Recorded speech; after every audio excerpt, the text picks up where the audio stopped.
be reading from the May 7th, 2026 issue of the Wall Street Journal on the Niagara Frontier Radio Reading Service. As always, thank you for joining us today. The highlights under business and finance are: J.P. Morgan Chase offered $1 million to settle sexual harassment and assault claims brought by a former investment banker weeks before he filed a lawsuit filled with lurid allegations that have captivated Wall Street. The AI trade again boosted major U.S. stock indexes, with the S&P 500 rising 1.5% to a record, and the NASDAQ and Dow gaining 2% and 1.2% respectively.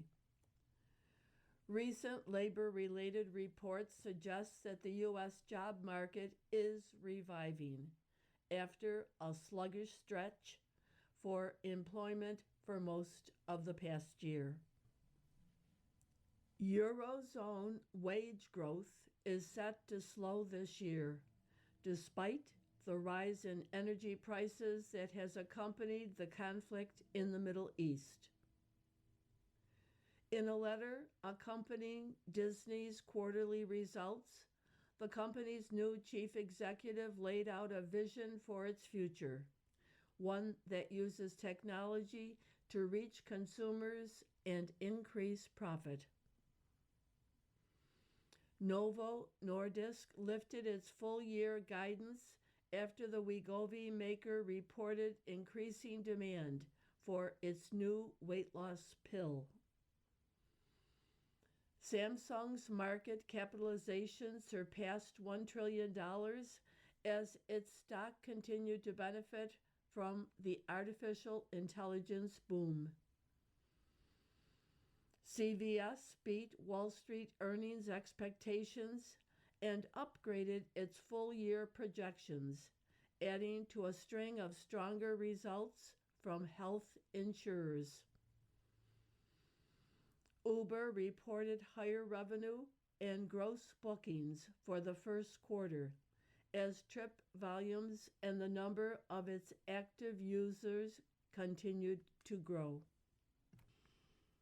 Infineon raised its sales and margin forecast for the fiscal year as AI continues to fuel demand for semiconductors. Now for the key articles under the Worldwide section.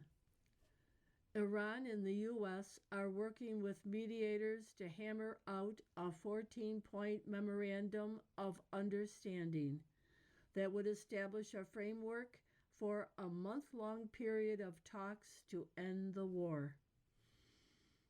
The U.S. and China are weighing official talks on artificial intelligence as the country's competition for preeminence in the technology threatens to become the arms race of the digital era. The FBI searched the office of a Virginia state lawmaker who was instrumental in the Democrats' recent push to redraw congressional maps. A federal judge unsealed a purported suicide note from Jeffrey Epstein, who died in August 2019 in jail after he was charged with sex trafficking conspiracy. Commerce Secretary Howard Lutnick told a congressional panel he was surprised when he received an invitation to visit Epstein's private island in 2012. A trial began for a man accused of establishing a clandestine police station affiliated with China's government that operated in Manhattan's Chinatown. Commuters who drive for 90 minutes or more each way to work are being hit hard by rising gasoline prices, with some skimping on other purchases to meet the cost. A shipment of Ukrainian cash and gold worth about $82 million that Hungary seized was returned to Ukraine. Pope Leo XIV will inaugurate the central tower of Barcelona's famed Sagrada Familia Basilica when he visits Spain next month. Died Ted Turner, 87, media giant who helped define the cable TV industry. The picture on today's front page shows a small boat alongside a large cruise ship. And that caption reads, "Patients evacuated in race to trace deadly virus. Outbreak. 3 people, including 2 with acute hantavirus symptoms, were moved Wednesday from the MV Hondius off Cape Verde. Swiss authorities were trying to trace the contacts of a man who became ill after leaving the cruise ship." The article, "Switzerland Races to Trace Deadly Hantavirus Infection," by Sam Schechner.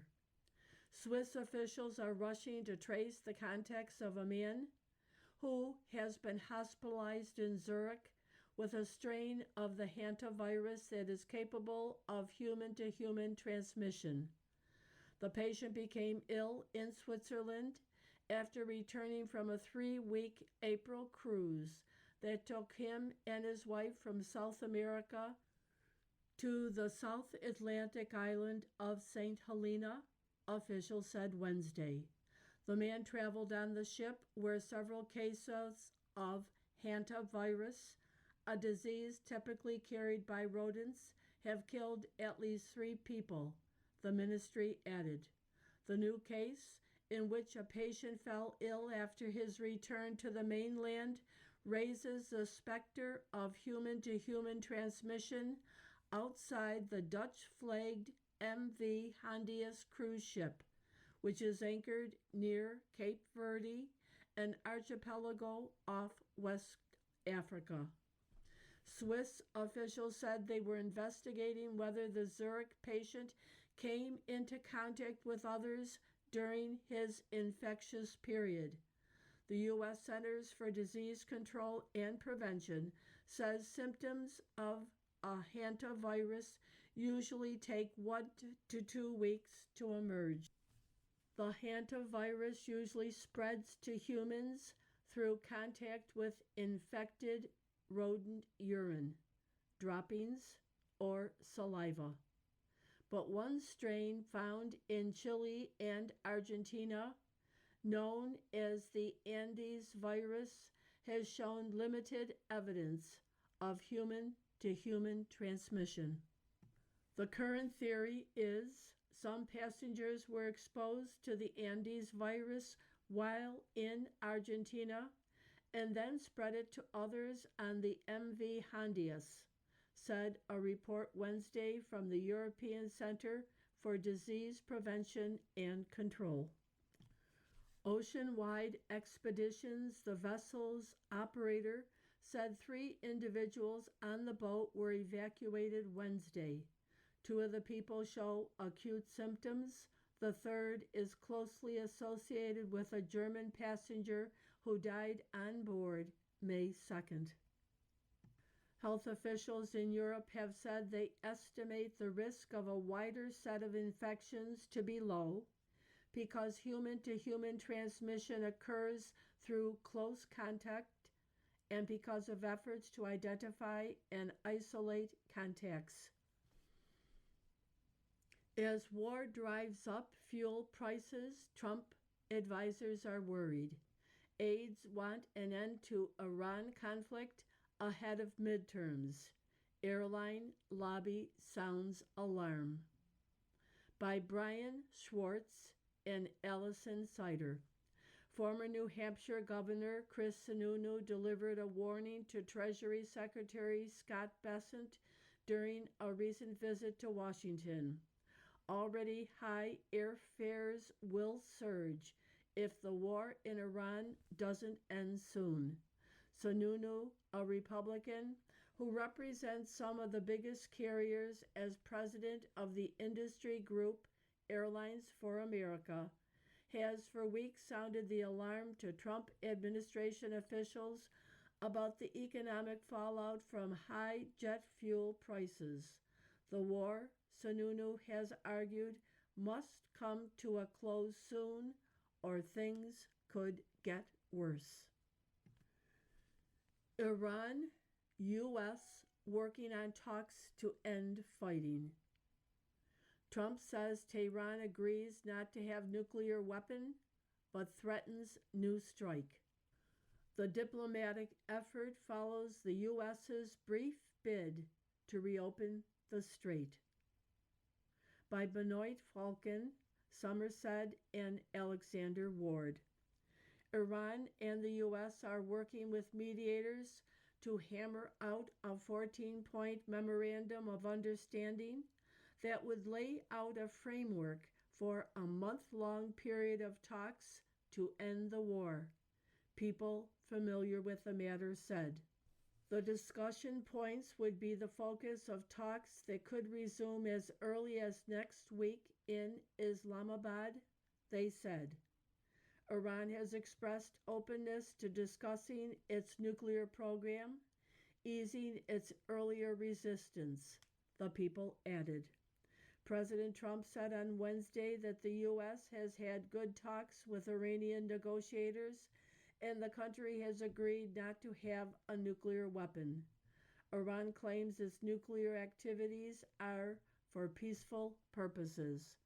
Details around the length of any suspension of Iran's uranium enrichment or the possible removal of enriched uranium from the country, along with Iran's assertion of a permanent role in overseeing the Strait of Hormuz, remain unresolved and are expected to complicate any talks, some of the people said. Other issues that could snarl talks include any sanctions relief. Assuming Iran agrees to give up what has been agreed to, which is perhaps a big assumption, the already legendary Epic Fury will be at an end, and the highly effective blockade will allow the Hormuz Strait to be open to all, including Iran, Trump said on Wednesday on social media. If they don't agree, the bombing starts. The renewed diplomatic effort comes after the U.S. briefly tried and failed to pry open the strategic waterway by clearing a pathway through Iranian mines and sending ships and aircraft to fend off attacks by missiles, drones, and speedboats. Trump suspended that effort on Tuesday, saying he wanted to give negotiations a chance.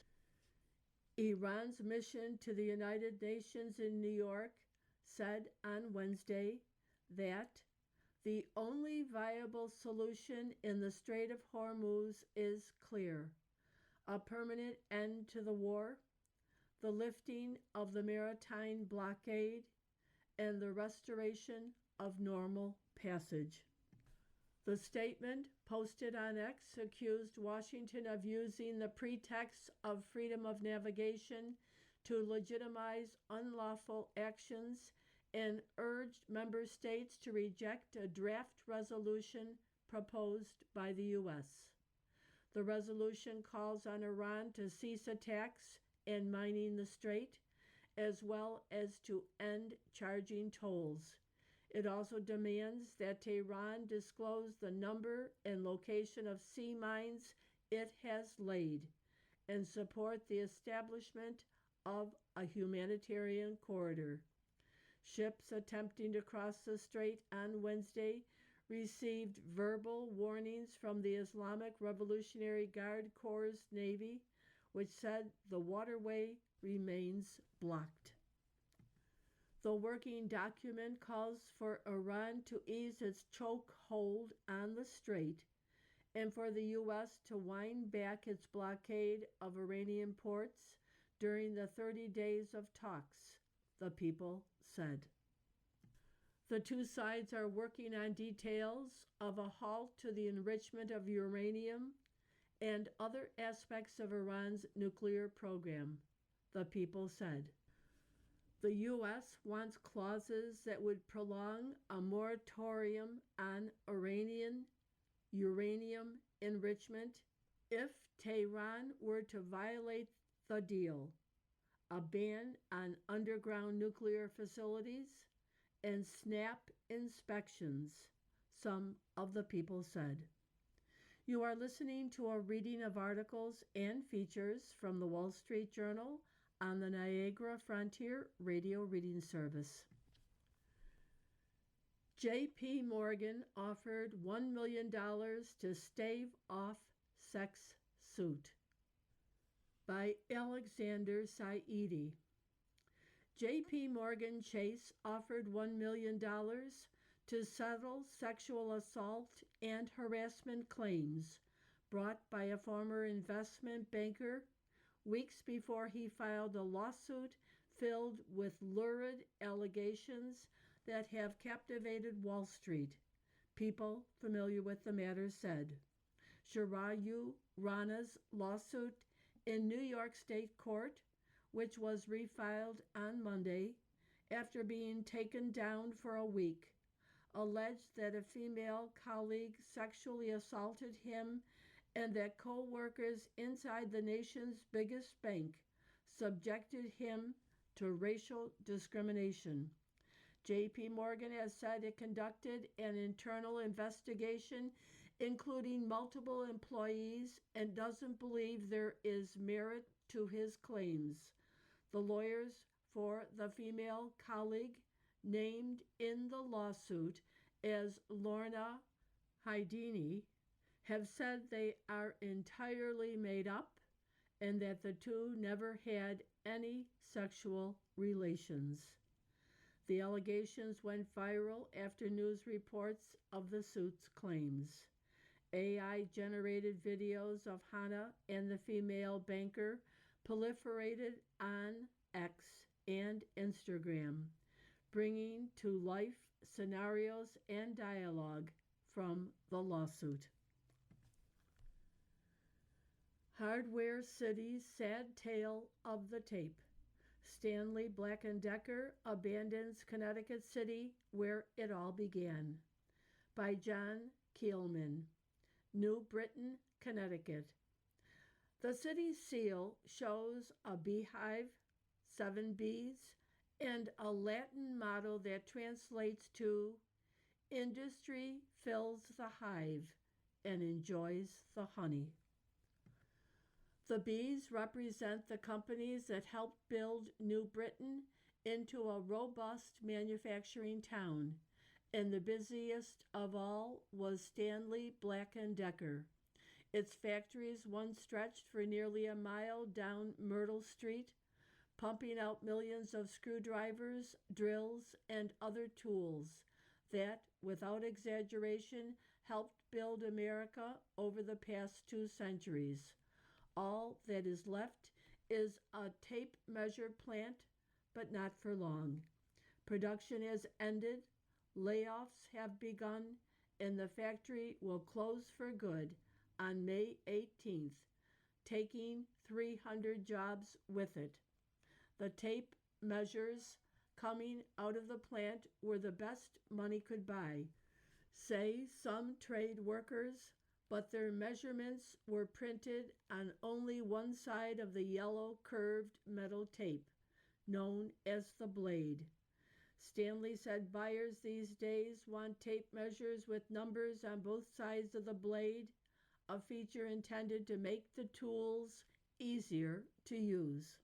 Stanley didn't equip the New Britain plant with the machinery needed to do double-sided printing.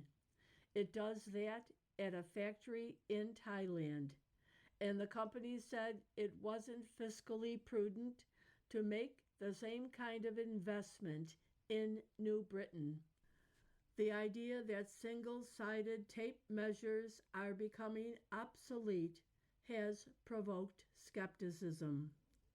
Current and former workers at the plant described the obsolescence rationale as camouflage for a cold-eyed decision to offshore manufacturing to a lower-cost country.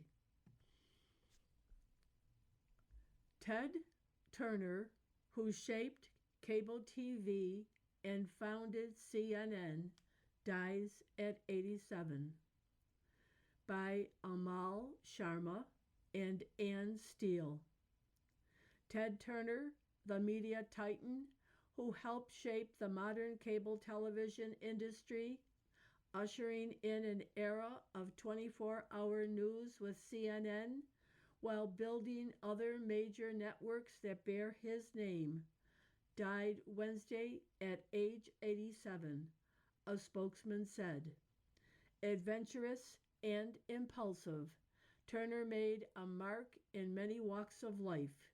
He was a sailor, a conservationist who was one of the largest U.S. landowners, and a philanthropist who helped set a model for generous giving by billionaires.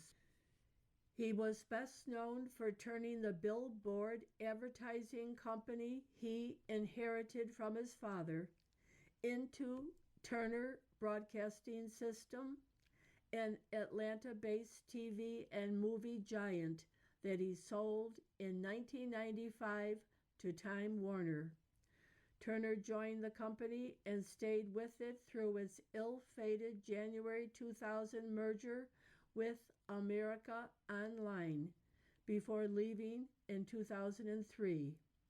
As Turner battled rival media titans like Rupert Murdoch and Summer Redstone in the 1980s and 1990s, they collectively brought cable TV into the mainstream, fostering an explosion of investment, new channels, and consumer subscriptions.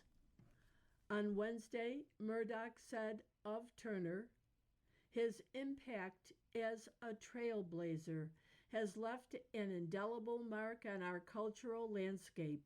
He was a great American and friend." At TBS, Turner seized on breakthroughs in satellite technology to turn a local Atlanta TV station into a national superstation. That network and TNT became cable TV counterparts to what were then the three big broadcast networks, ABC, CBS, and NBC. Starting in the 1980s, CNN redefined how breaking news is covered on television with round-the-clock updates and live reports during events like the First Iraq War in 1990 and the O.J. Simpson murder trial. Programs like Larry King Live and Crossfire were early signs that talk shows and commentary would have a major role in cable TV. Now for other articles within the paper. Beijing seeks AI guardrails as rivalry echoes Cold War, by Ling Wei. Washington and Beijing are weighing the launch of official talks about artificial intelligence, people familiar with the matter said, as their AI competition threatens to become the arms race of the digital era. The deliberation comes as the White House and the Chinese government are considering putting AI on the agenda for a summit next week in Beijing between President Trump and Chinese leader Xi Jinping. Establishing official discussions on AI would mark the start of U.S.-China engagement about the issue under the current Trump administration, reflecting a recognition that the rush to produce more powerful AI models could trigger a crisis neither government has the means to manage. The Biden administration started a dialogue with China, but it yielded limited results. And since then, the risks have grown. What both sides have in mind, the people said, is a recurring set of conversations that could address the risks posed by AI models behaving unexpectedly, autonomous military systems, or attacks by non state actors using powerful open source tools. Treasury Secretary Scott Bessent is leading the U.S. side on the AI track, said people familiar with the U.S. position. The administration is waiting for Beijing to designate its counterpart, they said. So far, Chinese Vice Finance Minister Liao Min has been involved in talks with Washington about setting up such a dialogue, people close to Beijing said. Suspected China agent's trial begins. U.S. citizen is accused of working with Beijing officials to harass dissidents. By James T. Aretti. A trial began Wednesday for a man accused of establishing a clandestine police station affiliated with China's government that operated in Manhattan's Chinatown in what American officials have pointed to as a stark example of Beijing's efforts to exert influence on American soil. Lu Jianwang, a U.S. citizen, is charged by the Justice Department with acting as an undisclosed agent of China, accused of working with Chinese security officials to establish the police outpost in New York and coordinating efforts to pressure political opponents. Lu was living in New York City, but he was working for the Chinese government. Assistant U.S. Attorney Lindsay Oken told jurors as the trial began in Brooklyn Federal Court. She told the jury that Lu, in 2022, attended a ceremony in southeastern China for an initiative to open police service stations around the world, and that he launched one in the offices of a community organization in New York's Chinatown. He did that at the direction of Chinese government officials, Oken said. Oken said the police outpost activities included assisting members of the Chinese diaspora with activities such as remotely renewing their driver's licenses, as well as darker parts that included collecting information on people in the U.S. considered dissidents by China's government. Either way, she said, the operation was illegal. News that a police station affiliated with China had been secretly operating in New York City, revealed in 2022, suggested Beijing was attempting to extend its politicized justice system into the U.S. The operation was uncovered at a time when the U.S. government was on the lookout for signs that China was pressuring its opponents in the U.S.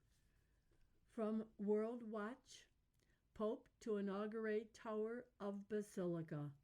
Pope Leo XIV will inaugurate the soaring central tower of Barcelona's famed Sagrada Familia Basilica when he visits Spain next month in a week-long trip that also will take him to a migrant reception center in the Canary Islands, the Vatican said Wednesday.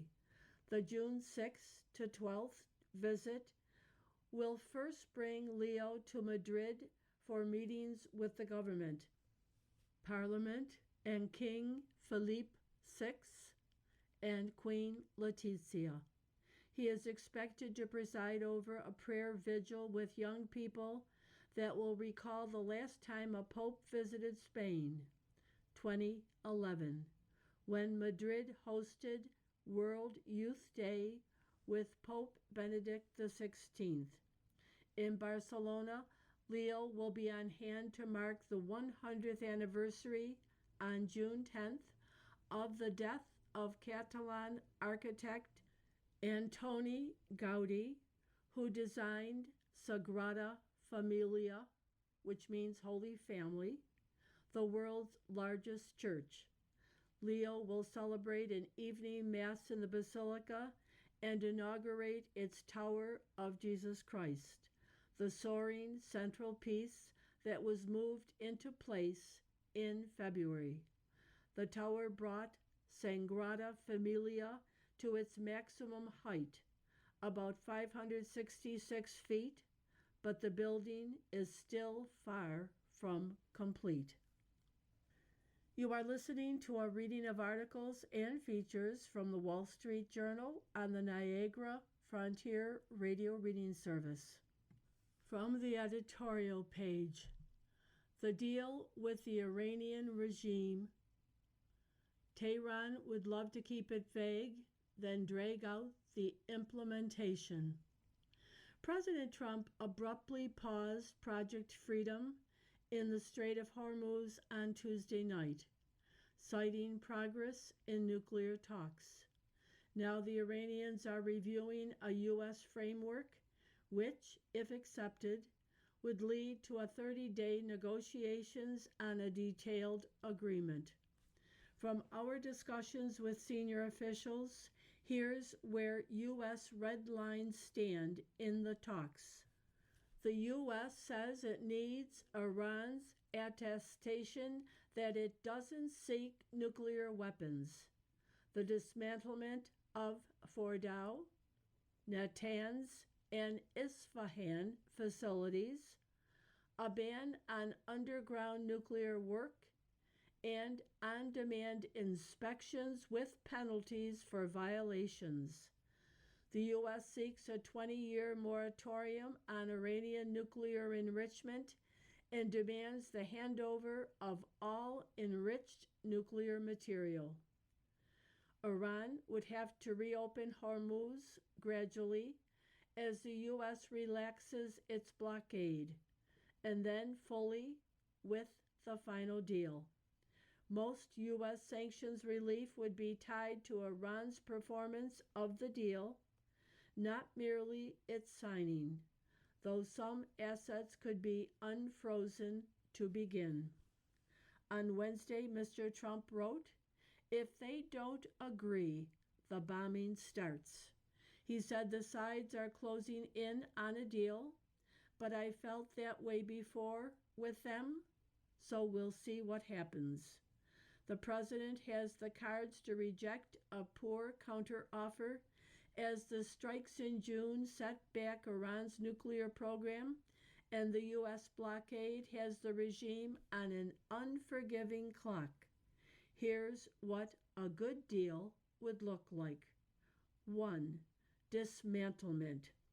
This is more important than any moratorium on enrichment, which the U.S. and Israel have already stopped by force, unlike under Barack Obama in 2015.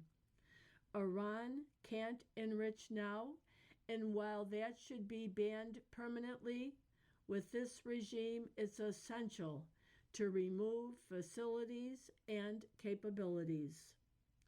The ruins of Fordow, Natanz, and Isfahan are a start. Even all deeply buried nuclear facilities would leave room for chicanery, deception, as the facility beneath Pickaxe Mountain could be excluded as a construction site.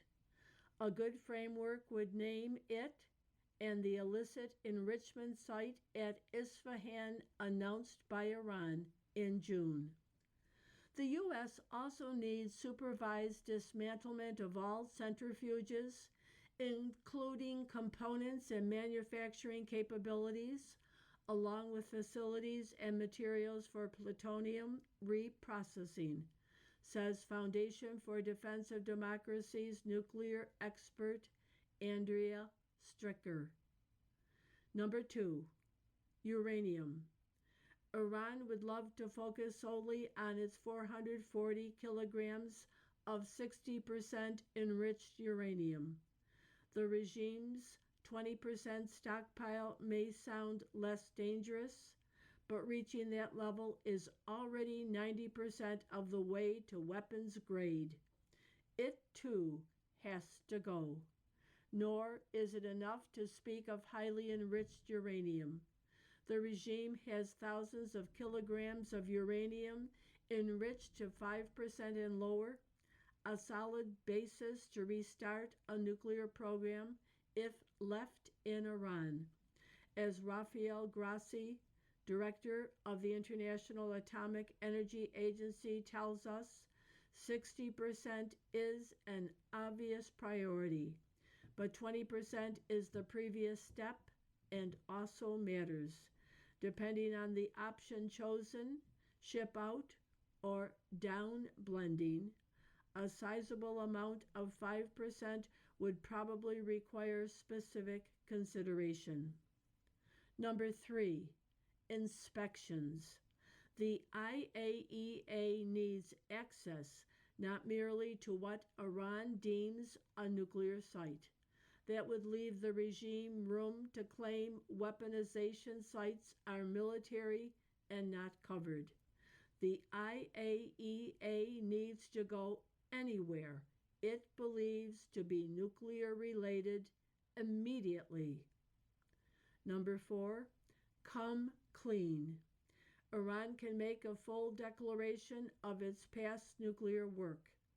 Then the IAEA can verify the declaration, essentially an audit, and reestablish continuity of knowledge.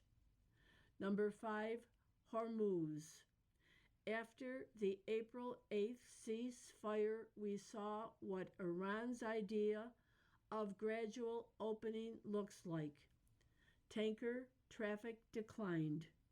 Relaxing the U.S. blockade is a big concession, so a framework has to spell out what we get in return.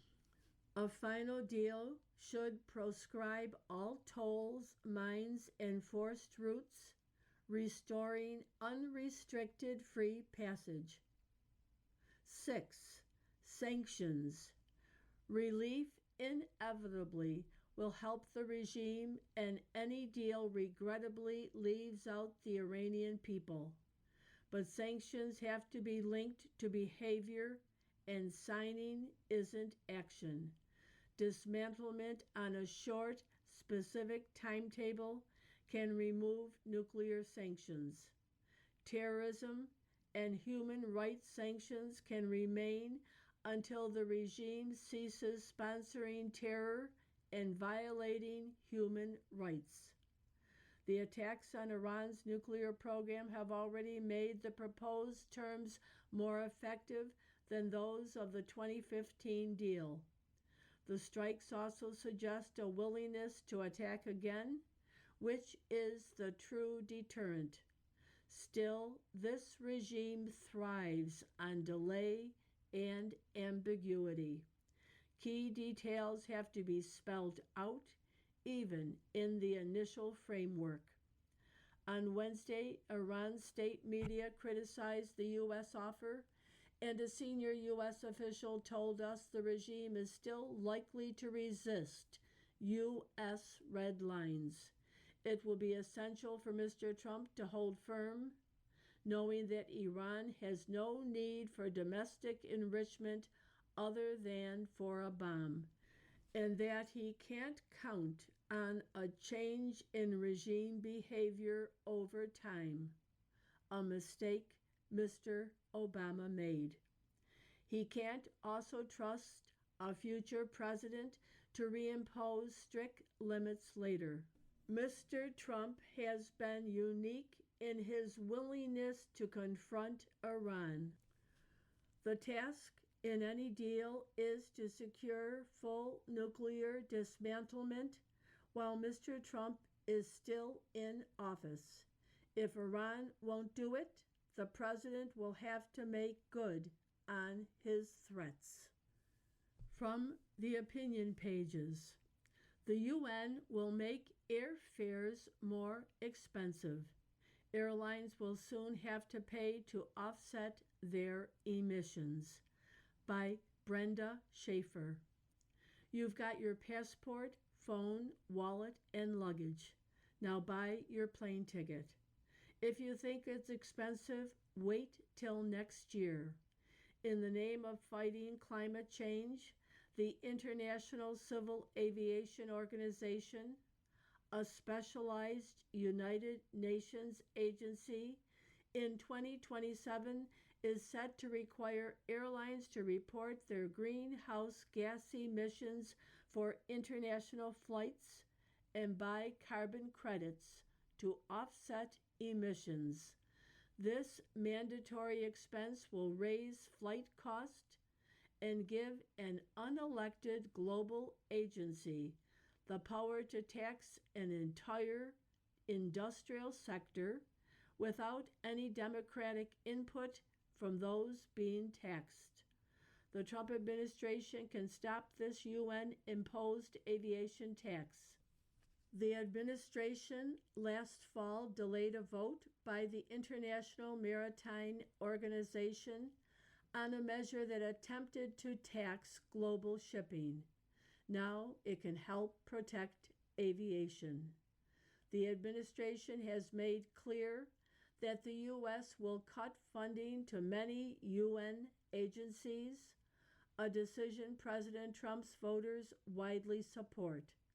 The UN, however, has found a workaround to maintain its power, effectively taxing the aviation industry and, by extension, consumers, despite having no democratic mandate to do so. Using climate change as the justification, the UN aims to control manufacturing, transportation, and commerce. Aviation accounts for about 2.5% of global greenhouse gas emissions, and this policy will impose significant cost on the industry. It is also likely to favor larger aviation companies, putting budget airlines at a disadvantage. Further, the quantity available of non-carbon and low-carbon aviation fuels is insufficient, and the push for biofuels would increase global food prices. As part of this policy, the ICAO is encouraging the use in civil aviation of hydrogen, a highly flammable fuel. This could raise insurance costs and the physical risk of flying. The ICAO is neither a democratically elected government nor a regulated corporation. This policy would give an unelected, unregulated international bureaucracy significant control over businesses. The British Tea Act of 1773 maintained a tax of 3 pence on a pound of tea. The amount was small, but the principle of an outside power taxing the American colonies helped spark the American Revolution. Today, few journalists or Western governments question the principle of unelected institutions like the UN effectively taxing the aviation industry through regulation. The lack of democratic objection to this taxation by a global institution is astounding. It marks a disturbing shift from the values that shaped modern democracies. Ms. Schaefer is a faculty member at the U.S. Naval Postgraduate School's Energy Academic Group and a senior fellow at the Atlantic Council's Global Energy Center. You are listening to a reading of articles and features from the Wall Street Journal on the Niagara Frontier Radio Reading Service. The GOP defeats itself in Indiana. The entire effort cost $13.5 million, which could have gone to beating Democrats. By Karl Rove. Handed to President Trump, he got the Indiana scalps he wanted. He and his allies targeted 7 incumbent Republican state senators up for re-election this year. At least 5 lost their primaries on Tuesday. A 6 leads by 3 votes. Why did the White House go after these GOP legislatures? Because they rejected Mr. Trump's demand last year that they redraw Indiana's U.S. House districts. He wanted to flip one or perhaps both of the state's 2 Democrat-held seats. Incensed at these Republicans' reluctance to draw new maps mid-decade, Mr. Trump backed their primary opponents. Challengers visited the White House in March for a pep talk and photos. Then the president's team orchestrated a flood of television ads savaging the incumbents as rhinos, no matter how conservative their voting records were. That helped drive total Indiana State Senate primary ad spending up to $13.5 million. Residents in these districts couldn't escape the barrage when they turned on their TVs. Money again showed its power as Team Trump buried their targets in negative spots. The Club for Growth reinforced the TV offensive with $2 million, largely for attack mailers.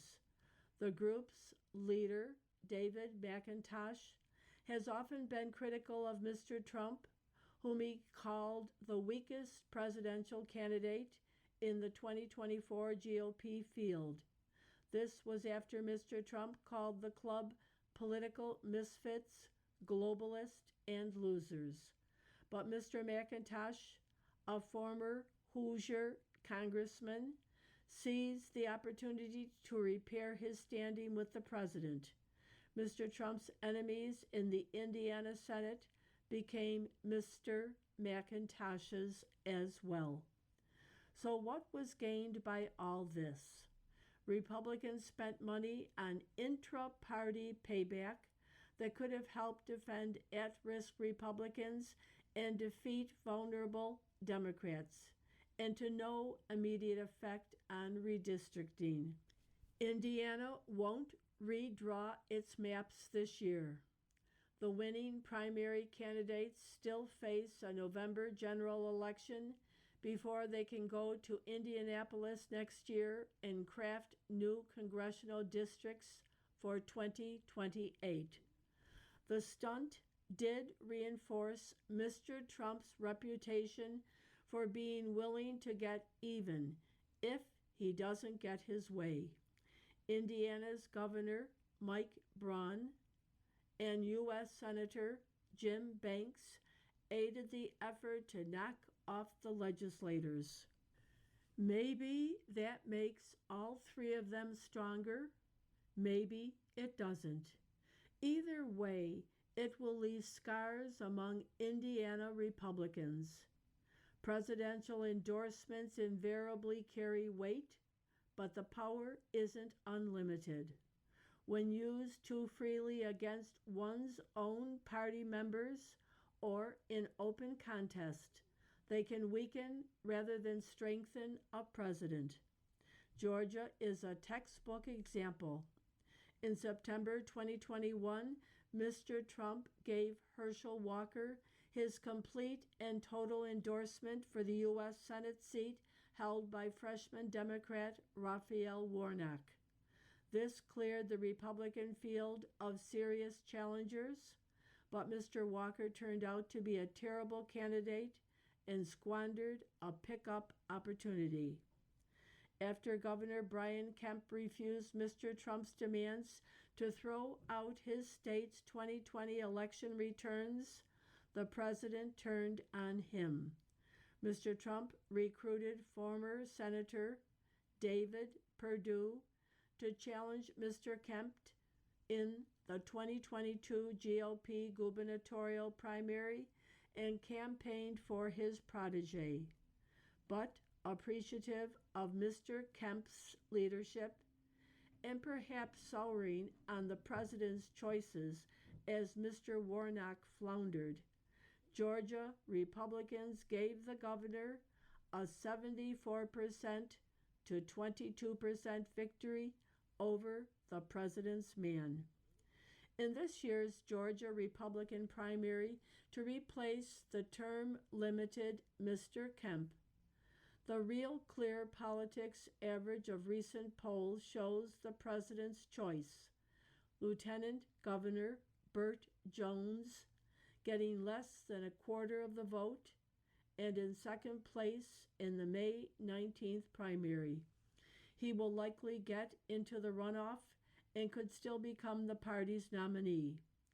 But it says something that 3/4 of Peach State Republicans are undecided or support someone other than the president's choice today. Another downside of going overboard on endorsements, office holders affected by adverse presidential judgments have the opportunity to get payback as free agents. Witness Senator Tom Tillis, Republican from North Carolina. When he thought about a 2026 re-election bid, the White House made clear he wasn't a presidential favorite. After he announced he wasn't running again, he single-handedly pressured the administration into dropping its criminal investigation of the Federal Reserve Chairman Jerome Powell over the renovation of the Fed's headquarters. There's likely more to come from Mr. Tillis. This president likes calling all the shots, but attempting to dominate so many of his party's choices carries risks. Mr. Trump hasn't learned he can get more with honey than vinegar, doesn't need to make every pick in every contest, and can achieve more by focusing on important stuff and letting GOP voters make up their own minds sometimes. If he keeps up what he did in Indiana, Mr. Trump could further damage his party and presidency. Mr. Rove was senior advisor and deputy chief of staff for President George W. Bush and is author of The Triumph of William McKinley. Letters to the editor, a cautionary tale from across the Atlantic. In his column, What Happens When Europeans Find Out How Poor They Are, Joseph C. Sternberg compares European countries' prosperity to America's prosperity. The gap between the two is made even greater when you consider fuel prices. While Americans moan about $4 to $5 a gallon gas, Europeans pay the equivalent of $7 to $9 a gallon. They hide the trauma by charging by the liter. If we did that, gas prices would only be around $1 a quart. Sounds better, doesn't it? From Martin Waldinger, Scottsdale, Arizona. Same topic? Reading Mr. Sternberg's column brought back memories of one of my father's many sayings. After a successful 30-year career in the U.S. Navy, Dad went to work as a vice president for a large American defense contractor. He was sent to its London office. When he returned to the United States after 8 years abroad, he remarked, "Europeans are 20 years behind the times, but working damn hard 3 days a week to catch up." By J.C. Sneed, Virginia Beach, Virginia. Same topic. Mr. Sternberg correctly observes that American-style productivity and entrepreneurship produce more prosperity than European welfare states can manage. He wonders whether Europeans will have to confront their failure to generate enough growth to pay for social benefits. Might they move toward the American model then? The movement, I fear, will be in the other direction. If Democratic Socialists win U.S. elections, we will move to the European model with its lack of prosperity. From George Thomas, Warren, New Jersey. Now the comparison of rates from last week to this week. A 5-year CD was 1.70%, now 1.69. A 30-year fixed mortgage was 6.38%, now 6.42. A 15-year fixed mortgage was 5.78%, now 5.84. Jumbo mortgages were 6.44%, now 6.52. A 5-year adjustable mortgage was 5.95%, now 5.92. A new car loan was 6.96%, now 6.95. The Pepper and Salt cartoon shows the picture of a man and a woman, and the man has a baseball cap on and is using his index finger to point to his head. The caption: "The camera has facial recognition software that discreetly reminds me of friends' names." You've been listening to a reading of articles and features from the May 7th, 2026 issue of the Wall Street Journal. We read from the Wall Street Journal every Monday through Thursday at 11 p.m. Your reader has been Corrine. Thank you for listening, and have a wonderful day or evening, and hopefully a warmer weekend.